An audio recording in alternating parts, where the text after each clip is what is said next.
Vamos ahora a enfocarnos en el presente. Vamos a enfocarnos en la actualidad, donde vamos a tomar decisiones con base en lo que ocurrió históricamente y con esa data financiera vamos a elaborar una serie de flujos de caja, comenzando con una aproximación o base y llegando ya al personaje principal de esta historia, que sería el flujo de caja libre para posteriormente proyectarlo a futuro.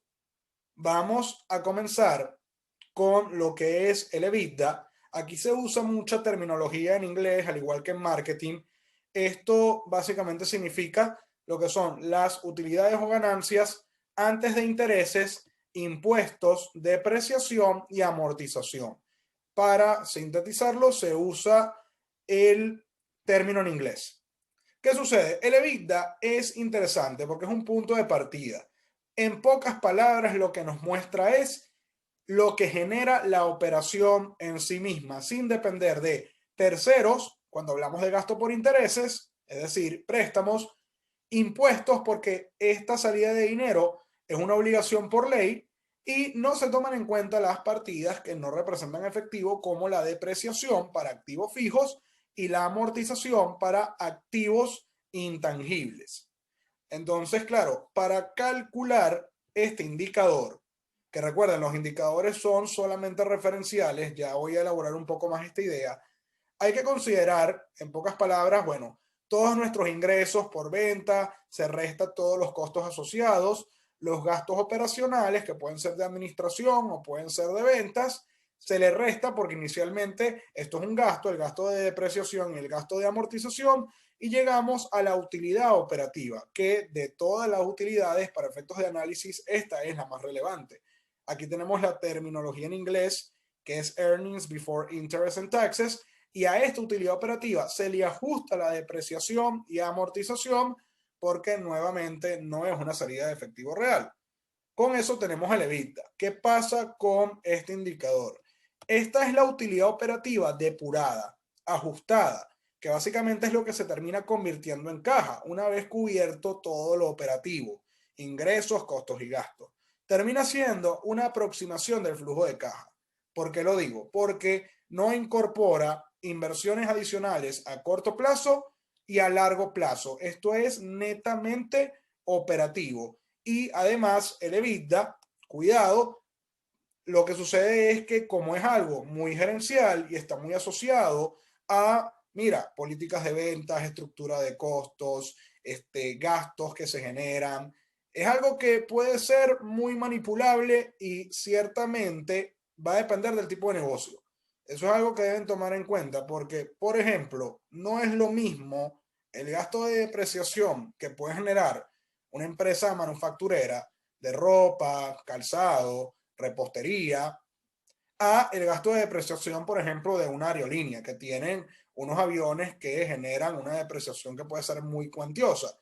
Entonces el EBITDA, dependiendo del negocio y la industria, puede generar valores referenciales muy altos, muy bajos, se puede sobreestimar, se puede subestimar y, como les digo, por eso tiene que ser una base para empezar a trabajar y elaborar el verdadero flujo de caja del negocio.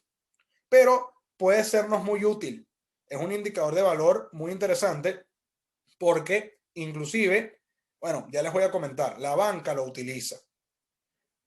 ¿Para qué podemos destinar esta caja o esta aproximación a la caja? El EBITDA es útil para pagarle al fisco, para pagar servicio de deuda. Con esto me refiero a pago del monto principal, capital e intereses. Cuando les hablaba de los bancos, era que este indicador lo utilizan bastante para poder medir la capacidad que tiene la empresa para poder pagar los intereses, lo que se llama, bueno, el servicio de deuda como tal, con el dinero que produce sus operaciones. Este indicador se puede basar en la utilidad operativa, pero es más preciso si se ajusta y se basa en el EBITDA. También con este dinero se puede adquirir activos a largo plazo y se puede mantener inclusive la estructura de capital de trabajo, que son las inversiones a corto plazo.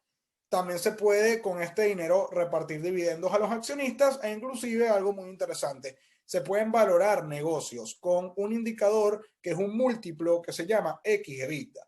Supongamos que una empresa, a ver, hay una negociación, comprador y vendedor. Vamos a imaginar que no se cuenta con suficiente información e inclusive con poco tiempo. ¿Qué indicador o qué podemos utilizar de referencia que podemos utilizar para proyectar lo que va a ser la generación de caja de la empresa a futuro?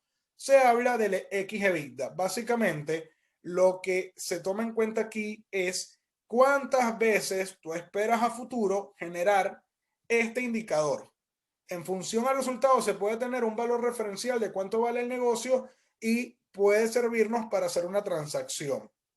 Esto se presta muchísimo nuevamente para efectos de simplificar y para efectos de tener un valor rápido. Pero evidentemente si queremos conocer el valor de una empresa, tenemos que basarnos más en el flujo de caja y lo que sería el flujo de caja descontado en el tiempo. Pero bueno, eso es algo que vamos a ver aquí de manera previa, por así decirlo. En Finanzas 1 se refuerza en Finanzas 2 otros aspectos y ya en Finanzas 3 sí se va a hablar de valoración de empresas como tal.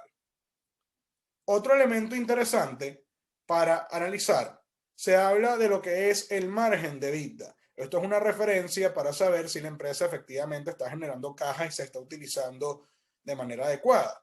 ¿Qué es lo que busca este indicador? Tomar cuánto nos dio este resultado y dividirlo entre las ventas netas. Esto es un porcentaje, por lo tanto se tiene que multiplicar por 100 y lo que nos muestra es cuánto de cada dólar producto de las ventas se termina teóricamente convirtiendo en caja. Porque recuerden, hay ventas que pueden ser de contado, hay ventas que pueden ser a crédito, hay toda una mezcla, pero esto nos puede dar una noción, básicamente, cuánto representa la caja aproximada sobre el total de nuestros ingresos y nos permite ver cómo nos estamos gestionando. Entonces, tenemos estas dos referencias iniciales. Vamos a hablar ahora de lo que es la utilidad operativa después de impuestos. Este es otro ajuste, es un tipo de flujo de caja más orientado a la percepción del accionista, porque véanlo de esta forma. El NOPAT, que también se le conoce como NOPLAT, básicamente, ¿qué es lo que hace? Toma la utilidad operativa y le resta los impuestos. ¿Por qué? Porque este flujo de caja se paga por ley. Y claro, imaginemos que no hay gastos financieros, no hay nada asociado a la deuda. Entonces se puede calcular un flujo de caja conocido como la utilidad operativa después de impuestos, que sería la utilidad efectivamente generada por el negocio, asumiendo que no hay deuda y hay un margen operativo para los accionistas. Esto es referencial para pensar, bueno, si mi empresa se puede mantener por sí misma sin depender del endeudamiento, ¿cuál sería, digamos, el flujo de caja esperado que yo recibiría? Este que está aquí, que la idea es que se pueda distribuir, sea para fines de pagar dividendos o sea para fines de no distribuirlo y reinvertirlo en el negocio. Entonces se habla de este Net Operating Profit After Taxes. Ahora vamos a considerar los elementos que ya hemos conversado y vamos a generar un flujo de caja que es el más conocido, que es lo que más se utiliza y lo que realmente refleja la generación de caja del negocio, que se conoce como el flujo de caja libre o en inglés se conoce como el free cash flow. ¿Qué estamos incorporando aquí? Fíjense, tenemos una estructura que de hecho es muy similar al EBITDA. O sea, partimos nuevamente de las ventas, restamos los costos de producción, luego, bueno, a esta utilidad bruta se le restan los gastos operativos, se resta la depreciación, en fin, esto ya lo conocemos. Una vez que tenemos la utilidad operativa, se le restan los impuestos. Estos impuestos, ojo, con base en este EBIT. No es el gasto de impuestos sobre la renta del estado financiero, porque si toman el impuesto del estado de resultados, pueden considerar unas partidas que no están incluidas aquí. Ojo con esto. Una vez que tenemos el NOPAT, a este NOPAT sí le ajustamos la depreciación y amortización. Y ahora, ¿qué incluimos extra? Incluimos el CAPEX, la inversión en activos fijos a largo plazo, y también consideramos la inversión en activos a corto plazo, la estructura de capital de trabajo neto. Pero en este caso, consideramos, aquí está el delta, la variación. ¿Por qué? Hay que considerar la variación porque en diferentes momentos del año, sobre todo si hay estacionalidad, vamos a necesitar más requerimientos de estructura de capital de trabajo, activos y pasivos corrientes, entonces esta variación se tiene que ver reflejada allí. Y bueno, el CAPEX ya en sí mismo es una variación de activos fijos que se encuentran en el estado de flujo de efectivo. Con esto podemos llegar al flujo de caja libre. Este flujo de caja libre es importantísimo porque representa la cantidad de caja disponible una vez que, teóricamente hablando, la empresa haya cumplido con todas las necesidades operativas del negocio y haya pagado sus inversiones en activo fijo, CAPEX, y en capital de trabajo. Esta suma de ambos componentes se conoce como la inversión neta de capital. Este flujo de caja es el más importante para poder realizar valoraciones. Indico lo que son valoraciones de negocios en marcha e inclusive para valorar activos reales o lo que son las unidades generadoras de efectivo, que eso lo vamos a ver más adelante en el curso. Si tienen una idea base y conocen lo que es el flujo de caja libre y lo dominan, pues su camino a lo largo de la rama de finanzas va a ser algo mucho más llevadero. ¿Qué hay que resaltar del flujo de caja libre? Entender que hay que considerar en su cálculo el dinero que va a producir las operaciones, neto de cualquier gasto operativo e impuestos. Y además hay que considerar todo el dinero que se espera reinvertir, sea para fines a largo plazo o a corto plazo. Algo clave, el flujo de caja libre no es propiamente un estado financiero y no se basa en lo que son los estándares de contabilidad. Por eso es importante resaltar, el estado de flujo de efectivo sí es un estado financiero. El flujo de caja libre es un instrumento para tomar decisiones tanto actuales como futuras. ¿Qué sucede? Que el flujo de caja libre se basa, tiene su input en información que está en el estado de resultados y también en el estado de situación. Por eso necesitamos todo eso para poder elaborar este instrumento. ¿Qué mide el flujo de caja libre? El desempeño de la empresa respecto a su capacidad de generar caja. Aquí no se ve desde la perspectiva contable de las utilidades, se ve desde la perspectiva de generación de efectivo y cómo se libera a los inversionistas. Por eso es que se habla de flujo de caja libre, porque se supone que una vez que yo pueda cubrir todas mis necesidades operativas y de inversión, yo le pueda pagar a esos inversionistas, sean acreedores o sean accionistas. Este flujo de caja, además, es operativo, porque las decisiones de inversión y las decisiones de financiamiento se toman por separado, eso dice la teoría, y se considera desapalancado, es decir, asume que la empresa no posee financiamiento ni interno ni externo. Ustedes dirán, eso es raro, pero ¿qué pasa? Fíjense que el flujo de caja libre aquí no incorpora intereses, ni incorpora dividendos, ni nada asociado a pasivo y patrimonio. ¿Por qué? Porque eso se ve en otro elemento que vamos a ver más adelante, que es la tasa de rendimiento o el costo del financiamiento. Entonces, en el flujo de caja no se toma en cuenta, porque si no, se estaría haciendo doble conteo. Y eso no es adecuado. Pendiente con eso. Vamos a ver las diferencias, creo que es importante resaltarlo. Aunque ya quedó claro, el flujo de caja libre es un instrumento. El estado de flujo de efectivo es un reporte. ¿Qué muestra el flujo de caja libre? Movimiento de efectivo desde la perspectiva financiera. El flujo de efectivo es el movimiento de efectivo desde la perspectiva contable para ayudar a explicar el cambio en el efectivo. Se usa principalmente el flujo de caja libre para el análisis prospectivo, es decir, para proyectar. Esta va a ser la base para poder elaborar los estados financieros. Bueno, no. Usamos la información contable para proyectar los estados financieros y con los estados financieros proyectados podemos hacer el flujo de caja libre proyectado. En cambio, el flujo de efectivo se usa principalmente en el análisis retrospectivo, el análisis de la historia que ya hicimos. ¿Cómo clasifica el flujo de caja libre? Bueno, en función al destinatario. Bueno, destinario, perdón. Tenemos el flujo de caja de la empresa, que es operativo, el flujo de caja de la deuda y el flujo de caja del patrimonio, que eso lo vamos a ver más adelante. Y el flujo de efectivo sí lo elabora conforme a su actividad y las fuentes y usos de fondo, como ya vimos, actividades operativas, actividades de inversión y actividades de financiamiento. Es clave hacer esta diferencia.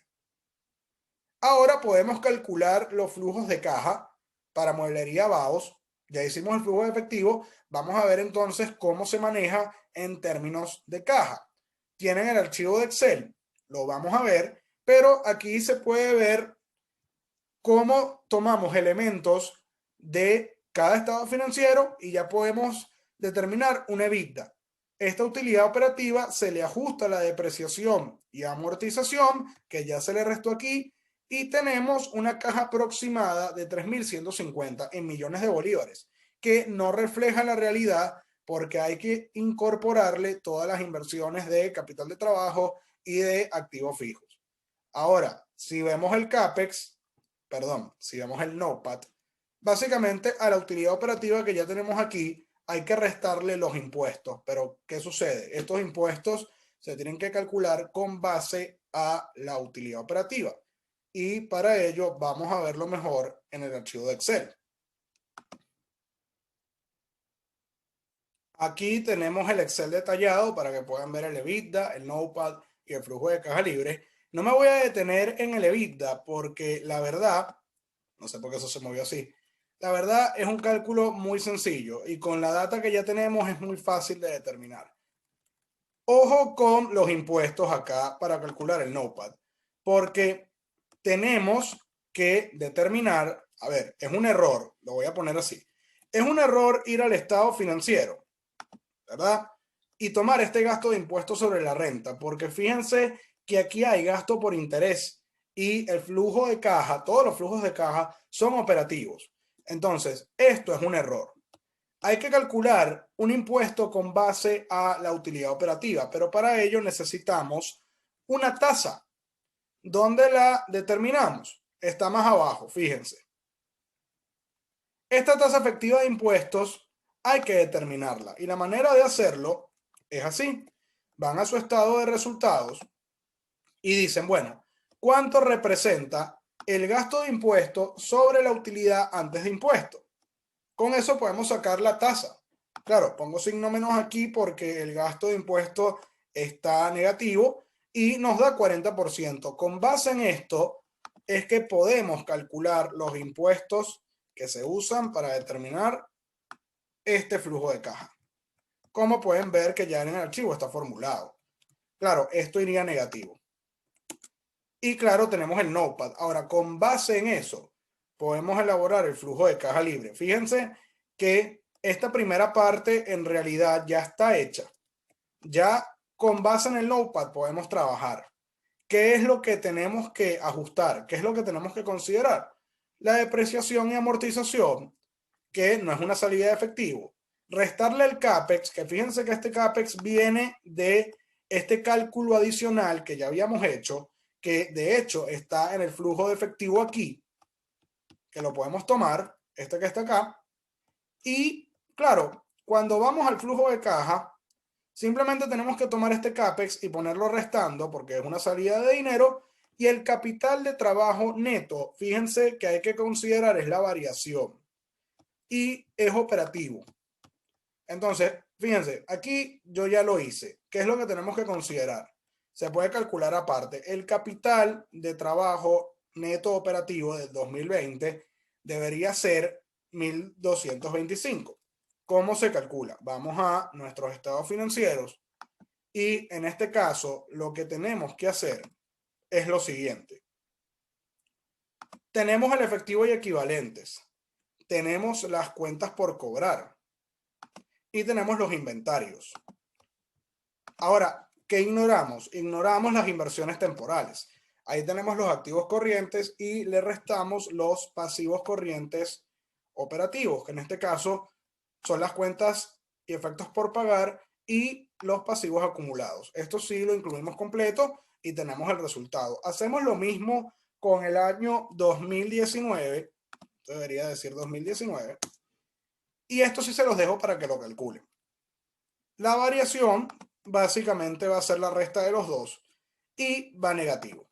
Va negativo porque, bueno, claramente aquí lo que tenemos es una inversión en activos corrientes que es mayor a los pasivos corrientes y el flujo de caja libre no es más que el mismo NOPAT sumado a la depreciación y amortización y restándole CAPEX y variación de capital de trabajo neto operativo. Este es el flujo de caja operacional de la empresa. Y con esto podemos ya tener el flujo de caja de la empresa, que bueno, coincide con el Notepad, pero no lo tomen literal. No siempre va a dar igual. Esto fue coincidencia. Eso sí se los dejo bastante claro. Aquí pueden ver en las láminas lo que es el flujo de caja libre y su cálculo, tal cual como lo estuvimos revisando hace un momento en Excel.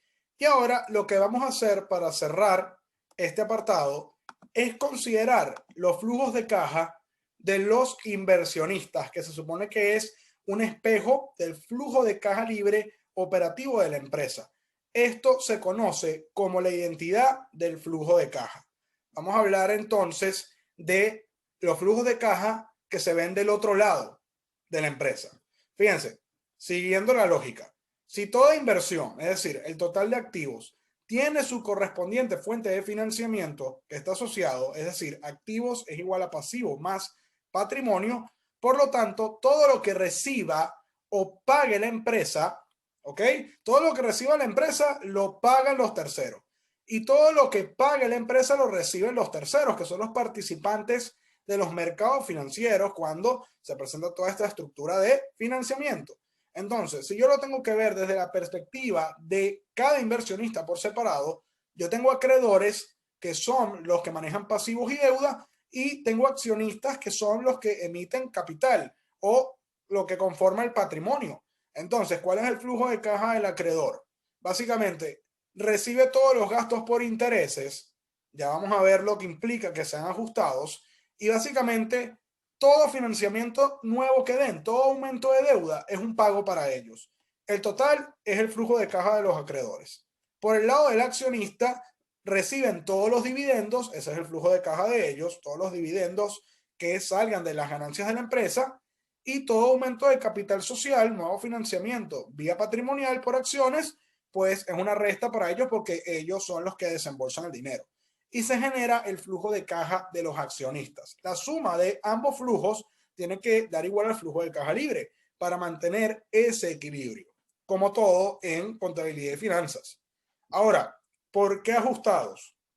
Es bueno ya entrar en este tema, lo vamos a elaborar más adelante, pero les dejo una previa. Hay que hablar del escudo fiscal, sin duda. Este incentivo existe para que las empresas se puedan endeudar. En pocas palabras, ¿cuánto te ahorras en impuestos por el hecho de financiarte? Si tú pagas intereses, básicamente tus utilidades bajan, entonces el impuesto aplicado es menor y se genera un ahorro fiscal. Entonces, ¿qué pasa? Que básicamente estos gastos por intereses que recibe el acreedor se le tiene que descontar y se le tiene que ajustar la tasa de impuesto. Esto quizás suene raro porque básicamente no es que tú al acreedor le pagas el interés ajustado, tú le pagas, perdón, el interés nominal que está en el contrato, pero si tú compensas lo que pagaste versus lo que ahorraste, tienes un interés ajustado y eso se ve reflejado en el flujo de caja. Vamos a verlo con un ejemplo, creo que es mucho mejor. Ahora, ¿qué falta? Tenemos también lo que es el flujo de caja del mercado, que estamos hablando de los participantes a corto plazo y se tiene que tomar en cuenta el aumento en las inversiones temporales, que como tal no es operativo, es financiero. Y claro, déjenme corregir, la suma de flujo de caja de acreedores más flujo de caja de accionistas más flujo de caja de los mercados tiene que ser igual al flujo de caja libre. A esta igualdad se le conoce como la identidad del flujo de caja al tratarse de operaciones en los mercados financieros que se consideran suma cero. Este término es importante porque, de nuevo, véanlo en términos de movimiento de dinero. Todo lo que recibe la empresa lo tiene que pagar los terceros. Y todo lo que paga la empresa lo reciben los terceros, todo se anula. No hay excedente. En los mercados financieros no suele haber excedentes para ninguna de las partes. Por eso se habla de operaciones suma cero. Entonces, para poder concluir con este video, hay que calcular los flujos de caja de los inversionistas y poder demostrar que se cumple la identidad. Como pueden ver, sí se cumple, porque el flujo de caja libre operativo de la empresa es 1260 y el flujo de caja de los inversionistas también es 1260. Creo que es mejor ver esta serie de cálculos a través del archivo de Excel que se los voy a presentar a continuación. Aquí, en la última pestaña del archivo de Excel, pueden ver que volví a colocar el flujo de caja libre de la empresa. La razón por la cual lo hago es simplemente para contrastar, porque este 1260 tiene que ser igual al 1260 de los inversionistas. Entonces, ¿cómo hacemos los cálculos? Fíjense, en este caso, los gastos por intereses ajustados, ¿cómo se calculan? Hay que tomar, en este caso, vamos al estado de resultados y podemos determinar acá, vamos a buscarlo, el gasto por intereses. Pongo el signo negativo, ¿no? Pero estos intereses se tienen que ajustar. Entonces yo lo multiplico por este factor, 1 menos la tasa de impuestos, porque lo que queda es el remanente. Creo que la tasa de impuestos la tengo acá. Y con esto tengo los intereses ajustados. Nuevamente, la realidad es que se le paga al acreedor los 350, pero en términos netos de caja, se refleja como 210 porque hay un ahorro que tiene la empresa por este endeudamiento. Tiene un ahorro de impuestos, entonces se presenta en términos netos. El aumento de la deuda, en este caso, fíjense que viene de esta misma variación de fuentes y usos.